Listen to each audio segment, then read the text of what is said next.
जय हिंद। चलिए आज हम लोग शुरू करेंगे वास्तविक संख्याएं। वास्तविक संख्याएं क्लास 10th का प्रथम चैप्टर से है। क्लास 10th का ये पहला चैप्टर से है वास्तविक संख्याएं, है ना। क्लास 10th का पहला चैप्टर जिसमें लेक्चर नंबर 3 लेने जा रहे हैं। 2 लेक्चर इसका कंप्लीट थ्योरी का दे चुके हैं। अगर थ्योरी नहीं पढ़े हैं, थ्योरी जाके प्ले लिस्ट में मिल जाएगा, देख लीजिए, उसको सीख लीजिए और समझ लीजिए। फिर उसके बाद लेक्चर 3 देखिएगा। आज हम लोग एचसीएफ सिखाने जा रहे हैं। बहुत आसान भाषा में एक बार में एचसीएफ निकालने सीख जाइएगा। और आपको पता होगा एग्जाम में यह हर वर्ष पूछता है। एचसीएफ हर वर्ष मतलब हर वर्ष एग्जाम में पूछता है। चलिए, तो ये आज हम लोग उदाहरण को लेके आए हैं। पहला उदाहरण लेंगे। उदाहरण पहला है 4052 और 12576 का एचसीएफ यूक्लिड विभाजन एल्गोरिथम का प्रयोग करके ज्ञात करना है। प्रयोग हम लोगों को किसका करना है? यूक्लिड विभाजन एल्गोरिथम का। क्या निकालना है? एचसीएफ निकालना है। किसका किसका निकालना है? 4052 और 12576 का एचसीएफ। बिल्कुल आसान भाषा में सीखने जा रहे हैं। ध्यान से आप देखते रहिए, है ना। चलिए, सबसे पहले इस तरह के हिसाब में जब भी एचसीएफ कहेगा निकालना है, इसमें करना क्या है? 2 संख्या रहेगा। एचसीएफ जब भी पूछेगा तो 2 संख्या का पूछेगा। 2 संख्या का एचसीएफ निकालना होता है। तो इसमें जो बड़ा रहेगा उसको ए मानेंगे। बड़ा इसमें कौन है? 12576 है और 4052 है छोटा। तो जो बड़ा रहेगा उसको क्या मान लेना है हिसाब में? ए। तो इसको क्या करेंगे? पहले लिखेंगे सॉल्यूशन। सॉल्यूशन लिख देने के बाद लिखेंगे ए बराबर 12576, है ना। फिर लिखेंगे बी बराबर 4052। इतना करने के बाद एक यहाँ पे दर्शा देंगे कि ए बड़ा है हमारा और बी क्या है? छोटा है। इस चीजों को क्या कर लेंगे? दर्शा लेंगे। इतना करने के बाद अगला काम क्या करना है? आगे हम लोगों को करना क्या है? ये जो बी का वैल्यू है इससे ए में भाग विधि से जो एचसीएफ निकाले होंगे, महत्तम जिसको कहते हैं, बचपन में जो सीखे थे उन विधियों का प्रयोग करना है ना। तो 4052 ये है और इस किसमें देना है भाग? 12576 है ना। तो चलिए भाग लगाइए। अब देखिए भाग ये 1000 में है। अब पहाड़ा है नहीं, बचपन में पहाड़ा पढ़ के जो है ना भाग दिए होंगे।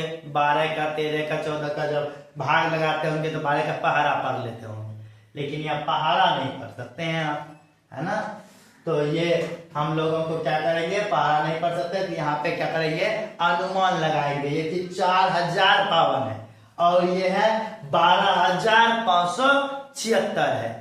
4000 और 12000 लगभग 3 गुना के अंतराल में है ना। 4000 का 3 गुना होता है 12000 के आसपास। तो 12000 से प्लस ही है, ये 52 प्लस है 4000 में। तो इसमें 3 से लगाएंगे।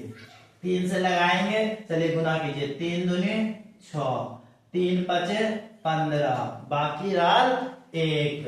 3 से 0 करेगा, 0 हो जाएगा, बाकी वाला 1। फिर 3 से 4 12। चलिए अब क्या कर लेंगे? घटा लेंगे। बताइए जरा सा। यहाँ 0 हो गया, 7 में से 5 गया, यहाँ 2 हो गया, 5 में से 1 गया, 4 हो गया, ये तो 12 में से 12 गया, खत्म ही है। अब जो शेष बचा, जो क्या बचा? शेष बचा। इस शेष को हम घेर लेंगे, यानी इसको हम लोग क्या करेंगे? बी मानेंगे। इसको हम लोग क्या कर लेंगे? बी मान लेंगे। इसको क्या मान लिए? बी। और फिर यहां पर जो बी है पहले वाला उसको क्या मान लेंगे? ए। इसको हम यहाँ पे देंगे 4052, है ना। फिर इसमें क्या कर लेंगे? भाग लगा देंगे। अब देखिए ये 420 है और ये क्या है 4052 है, लगभग लगभग 10 गुना है, लगभग लगभग कितना 10 गुना है। तो 10 गुना है तो 10 से नहीं लगाएंगे, 9 से लगाएंगे। मैक्सिमम कहां से कितना तक लगाएंगे, 9 तक ही लगाएंगे। तो 9 बार में लगाइए जरा, 9 से 0 0 हो गया, 9 दूनी 18 का 8, बाकी 1 हो गया, 9 चौके 36, 1 37 हो गया। चलिए 2 में से 0 गया तो आपका बच गया 2, इधर 15 में से 8 गया, बच गया आपका 7। उसके बाद यहाँ पे आपको 9 होगा, 9 में से 7 जाएगा, कितना बचेगा 2 बचेगा, है ना। और यहाँ पे क्या आ गया 0 हो गया। अब इसको क्या कर लेंगे, घेर लेंगे फिर, यानी वो जो शेष बच गया उन शेषों को क्या कर लेना है, उन शेषों को फिर से b मान लेना है, और जिससे भाग लगाए थे उसको क्या मान लेंगे, a मान लेंगे। 420 हो गया, है ना। अब इसमें भाग लगाएंगे, जल्दी बताइए। 272 है, ये 420 है, अगर दुगुना भी करते हैं 250 प्लस है तो 500 प्लस कर जाता है, तो 2 बार में भी यार नहीं लगेगा, 2 बार में भी ज्यादा हो रहा है, तो एक ही बार में लगाएंगे, एक बार में लगाएंगे। 200 कितना हो गया 72 हो गया, घटाइएगा 8 हो गया, है ना। उसके बाद 1 है 11, 11 में 7 गया, 4 बच गया आपका, यहाँ हो गया 3 में से 2 गया, 1 बच गया, 148 बच गया। अब 148 जो शेष बचा, पुनः इसको क्या कर लेंगे, घेर लेंगे, पुनः इसको क्या कर लेंगे, ऐसे कर लिए। अब फिर जिससे भाग लगाए थे उससे भाग लगा देंगे, 272 से, 272 में। तो बताइए क्या बार में लगेगा, है ना, दिखाई दे रहा होगा आपको।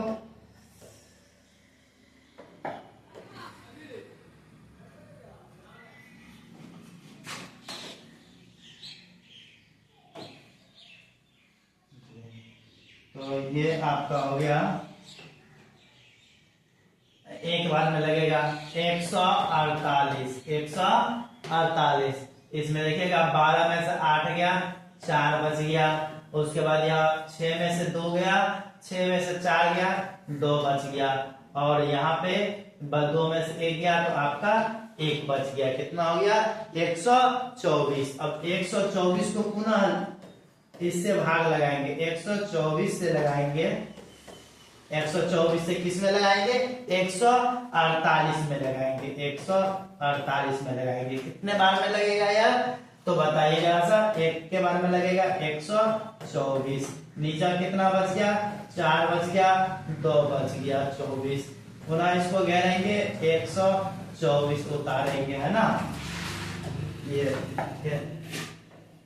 124, बताइए क्या बार में लगेगा, ये 24 है, ये 124 है, यानी अगर 5 गुना करते हैं तो ज्यादा हो जाता है ना। 5 गुना करते हैं तो 5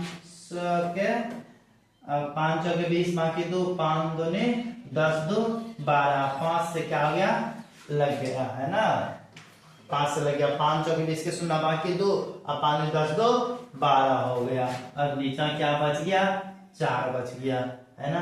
अब इस 4 को घेरेंगे और 24 में लगा देंगे, है ना। 4 से 24 क्या बार में लगेगा, 6 बार में लगेगा 24, ये हो गया 0 आपका, नीचा क्या बच गया 0। जब तक 0 ना आ जाए तब तक इस प्रक्रिया को करते रहेंगे, कोई दिक्कत किसी को नहीं होने चाहिए। चलिए, तो इतना ये करने के बाद हम लोगों का तब प्रयोग करना है किसका, यूक्लिड विभाजन एल्गोरिथ्म का, यूक्लिड विभाजन एल्गोरिथ्म का प्रयोग करना है।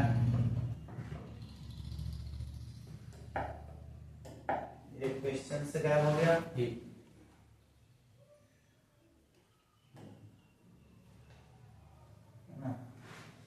चलिए, तो ये हम लोग क्या करेंगे, अब इस किसका प्रयोग करेंगे, यूक्लिड विभाजन एल्गोरिथ्म का प्रयोग करेंगे। तो यहाँ पे अगला काम हम लोगों को क्या होगा, लिखेंगे यूक्लिड विभाजन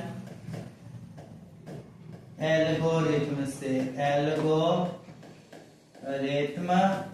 से, यूक्लिड विभाजन एल्गोरिथम से क्या लिखेंगे? यूक्लिड विभाजन एल्गोरिथम है a बराबर B Q plus R, a बराबर बी क्यू प्लस आर है ना। ये आपका क्या है? यूक्लिड विभाजन एल्गोरिथम, जहां पे b का वैल्यू 0 से बड़ा या बराबर होता है, r का वैल्यू 0 से बड़ा या बराबर होता है, और b से हमेशा क्या होता है? छोटा होता है ना। तो इस फार्मूला को लिखेंगे और इसके बाद चल आएंगे पहले जो हम लोग भाग लगाए थे। पहले हम लोग क्या किए थे? ये 12,576 में भाग लगाए थे, इसको क्या मानेंगे? ए। किससे भाग दिए थे? 4052 से, इसको मानेंगे बी, और जितना भाग में दिए थे उसको मानेंगे क्यू, और नीचा जो है उसको मानेंगे आर। बताइए, ये बात समझ में आया? अब इस चीजों को क्या करना है? इस पे सिर्फ पुट कर देना है और काम हो जाएगा, है ना। ए का मान क्या है? 12,576 बराबर, डी का मान क्या है? 4052 है, 4052 है, इंटू क्यू का मान क्या है? 3 है, प्लस आर का मान क्या है? 420 है। अब देखिए आर क्या है आपका? 420 है। अब तो यहाँ पे क्या कर देंगे? R does not zero, R zero के तो बराबर नहीं है। आर कितना है? 420 है। आर का वैल्यू क्या है? आर का वैल्यू यहाँ पर 420 है, तो ये 420 है, जीरो है नहीं। जब तक आर का वैल्यू जीरो ना हो जाए तब तक इस प्रक्रिया को पुनः करते रहना है।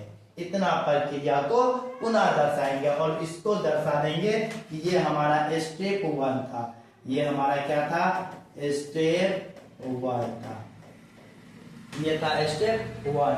अब पुनः इसी प्रकार लिखेंगे यहाँ पर स्टेप 2, स्टेप 2 लिख देंगे, और स्टेप 2 में फिर से ये फॉर्मूला उतारेगा, a बराबर बी क्यू प्लस आर, है ना। चलिए इसका हम लोग कलर चेंज कर लेते हैं। a बराबर बी क्यू प्लस क्या है? आर, है ना। a बराबर बी क्यू प्लस आर, और यहाँ पे क्या लिखेंगे? r जो है ना, r का जो वैल्यू है वह 0 से बड़ा और b से क्या है? छोटा है ना। इन चीजों को दर्शा देंगे और फिर करेंगे क्या? जो अगले स्टेप में चले जाएंगे। अगले स्टेप में जब आएंगे तो ये चीज जो हम दर्शाए हैं यहाँ पे, इसको अब हटा लेंगे, है ना।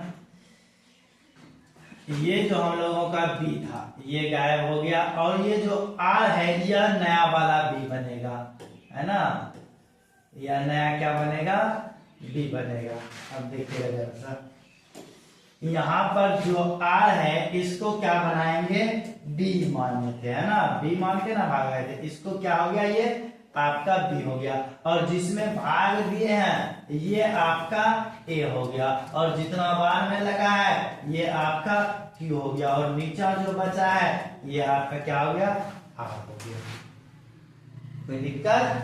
चलिए तो यहाँ पे पुट कीजिए जल्दी। ए का मान बताइए? 4000 क्या है? 52 है, बराबर बी का मान बताइए? बी का मान क्या है? 420 है, इंटू क्यू का मान बताइए? 9 है, आर का मान बताइए? आर का मान 272 हो गया। और बताइए जरा सा, आर क्या है? डज नॉट जीरो है, आर डज नॉट जीरो है। आर डज नॉट जीरो जैसे हो गया, बस ये स्टेप का काम खत्म हुआ। फिर पुनः चले जाएंगे स्टेप नंबर 3 पर। इस प्रकार करते रहना। कितने स्टेप में आंसर आएगा यार? तो देखिए 1 2 3 4 5 6 7, या आपको 7 स्टेप तक करते रहना है। लास्ट स्टेप में जब आर बराबर 0 होगा उस समय जो बी का वैल्यू होता है, जिस समय आर का वैल्यू 0 होगा उस समय जो बी का वैल्यू होता है वही आपका HCF होता है। तो इस समय हम लोग 4 से भाग लगा रहे हैं जब आर बराबर 0 आया है। तो यही आचार क्या है आपका HCF है। इसको इस विधि द्वारा स्टेप बाय स्टेप करते रहना है। तो ध्यान दीजिए, हम लोग ये उदाहरण का स्टेप पूरा कंप्लीट कर देते हैं। इसके लिए एक पेज ले लेते हैं नया।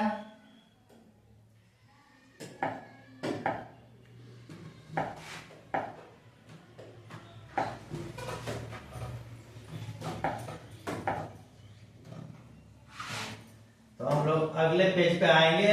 इससे पहले देख लीजिए क्या करना है, स्टेप 3 लिखना है और ये फार्मूला को लिखना है। तो स्टेप 3 और फार्मूला को लिख लेते हैं। स्टेप नंबर 3 लिखेंगे। स्टेप 3 है और स्टेप 3 फार्मूला क्या है, a बराबर बी क्यू प्लस आर लिखना है। a बराबर बी क्यू प्लस आर लिखना है, जहां r का वैल्यू क्या है, 0 से बड़ा है या बराबर भी हो सकता है और b से हमेशा छोटा होता है। चलिए अब a, b, q और r का क्या वैल्यू है आप यहां से देख सकते हैं। ये 2 स्टेप कंप्लीट किए थे, तीसरे स्टेप में गए हैं। तीसरे स्टेप में जो r था वह तो बन गया आपका b, जो r था वह क्या बन गया, b बन गया है ना। देखिए तीसरे स्टेप में यह जो r है यह क्या बन गया है, b बन गया है ना।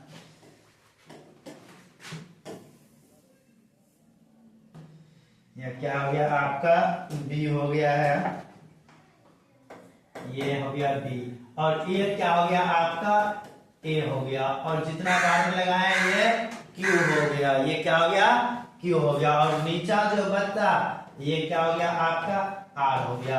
यानी 420 बराबर 272 गुना 1 प्लस 148। 420 बराबर 420 बराबर 272 गुना 1 प्लस क्या है 148 है और यहाँ भी r डज नॉट 0 है। यहाँ पे r क्या है, डज नॉट 0 है, यहाँ भी r क्या है, डज नॉट 0। तो पुनः इस प्रक्रिया को दर्शाएंगे। स्टेप नंबर 4 पे जाएंगे। स्टेप क्या लिखेंगे, 4 लिखेंगे। स्टेप 4 में पुनः इसी को नोट करना है, ये चीज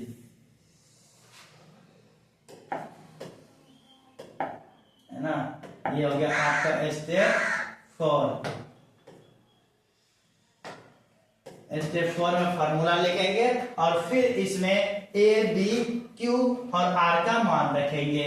a का मान क्या होगा, तो a का मान जो b होगा वही a बनता है, 272 होगा a का मान। b कौन होगा, जो शेष बचता था वही b होता है, जो शेष कितना था 148।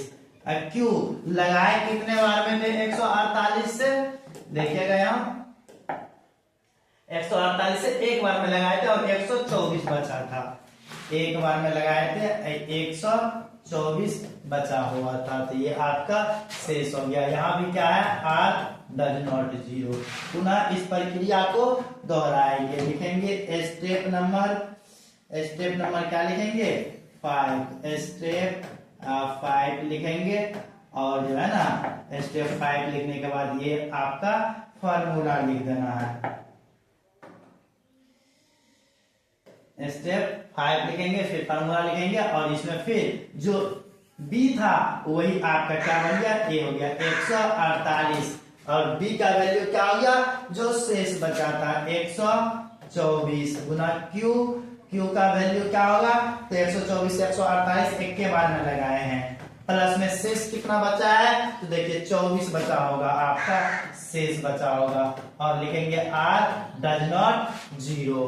पुनः स्टेप 5 को लिखेंगे। स्टेप क्या लिखेंगे, 5।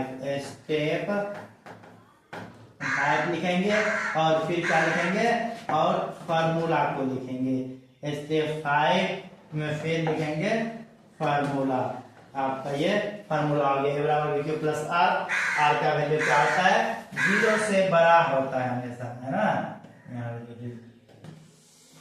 या बराबर हो सकता है। तो चलिए ए का वैल्यू क्या होगा 124 होगा बराबर बी का वैल्यू क्या है, तो बी का वैल्यू आपका 24 है। क्यू का वैल्यू कितना है, तो 24 से 5 बार में लगा है। और आर का वैल्यू क्या है, आर का वैल्यू आपका हो गया इसमें 4 बचा होगा, 4 हो गया। और लिखेंगे आर डज नॉट 0, है ना। आई हो गया स्टेप 5। अब जाएंगे स्टेप 6 पे। स्टेप कहाँ जाएंगे 6 पे। स्टेप ये 6 है आपका। स्टेप 7 ये आपका लास्ट स्टेप होने जा रहा है। स्टेप नंबर 7 ना। स्टेप 7 दर्शाएंगे और फिर दर्शाएंगे फॉर्मूला को। स्टेप 7 में ये फॉर्मूला लिखेंगे और ए का जो वैल्यू है, ए का वैल्यू क्या होगा, जो बी का वैल्यू था 24 बराबर बी का वैल्यू कितना है, तो बी जो है आपका जो आर था 4। क्यू का वैल्यू कितना है, क्यू का वैल्यू आपका यहाँ पर 6 हो जाएगा, प्लस में आर का वैल्यू क्या हो जाएगा 0। अब बताइए आर का वैल्यू यहाँ पे आके क्या हो गया है 0, तो यहाँ लिखेंगे आर डज नॉट 0। इतना सॉरी आर बराबर 0, क्या लिखेंगे आर बराबर 0। अब जैसे आर बराबर 0 आ गया बस काम हो गया खत्म। लास्ट काम क्या रहता है, मात्र एक लाइन लिखना है, लास्ट में लिखेंगे अतः HCF। किसका किसका HCF निकाल रहे हैं, 4052 और 12,576 का कौन सा HCF है, इसका HCF कितना है, तो जो B का वैल्यू है लास्ट में, B का वैल्यू 4 है, यानी यही 4 जो है ना B का वैल्यू, ये आपका क्या हो गए आंसर निकल के आ गए। और ये आपका कंप्लीट हिसाब बन गया है ना। ये आपका क्या हो गया कंप्लीट हिसाब बनके चला आया। अब इतना प्रोसेस करना होगा, ये चूंकि थोड़ा सा लंबा प्रोसेस था, 7 स्टेप था, कितना स्टेप उतना पूछता नहीं है, 3-4 स्टेप वाला एग्जाम में पूछेगा, आराम से आप बना सकते हैं। 2-4 बार प्रैक्टिस करिएगा जल्दी हो जाएगा। प्रैक्टिस देखिए गणित है, प्रैक्टिस आपको करना पड़ेगा, हर एक हिसाब को देखना होगा, समझना होगा और उन पर लगातार प्रैक्टिस करते रहना होगा, तब आप सही से सीख और समझ सकते हैं गणितों को। तो फिलहाल ये HCF हम लोग इस लेक्चर में रहने देते हैं। इसके बाद अगले लेक्चर में आएंगे हम लोग, ये 2 उदाहरण 2 बताएंगे, फिर उदाहरण 3 को बताएंगे, यानी हर एक उदाहरण और प्रश्नावली का हर एक सवाल पे चर्चा करेंगे। ये एक हिसाब आप कंप्लीट किया, आप इस तरह से इसको बना सकते हैं। आप देखिए यहाँ पे प्रश्नावली में हिसाब है, 3 हिसाब है, ये है ना, पहला हिसाब हो गया, ये दूसरा है और ये तीसरा हिसाब है। 3 हिसाब है, ये तीनों हिसाब को बिल्कुल उसी तरीका से बनाना है जैसे अभी सिखाए हैं, एक एक स्टेप को सेम उसी तरीका से। इसको पहले भाग विधि से माध्यम नगर में निकालना है, फिर यूक्लिड विभाजन एल्गोरिथम का फॉर्मूला लगा करके दर्शाते जाना है। इतना काम करना है, ये तीनों हिसाब में आपको करना है, ये करके आप बताइएगा। फिलहाल अगर आप रेगुलर देख रहे हैं, समझ रहे हैं तो अच्छी है, कम से कम लाइक शेयर और सब्सक्राइब कर सकते हैं। इस वीडियो को देखने के लिए बहुत बहुत धन्यवाद।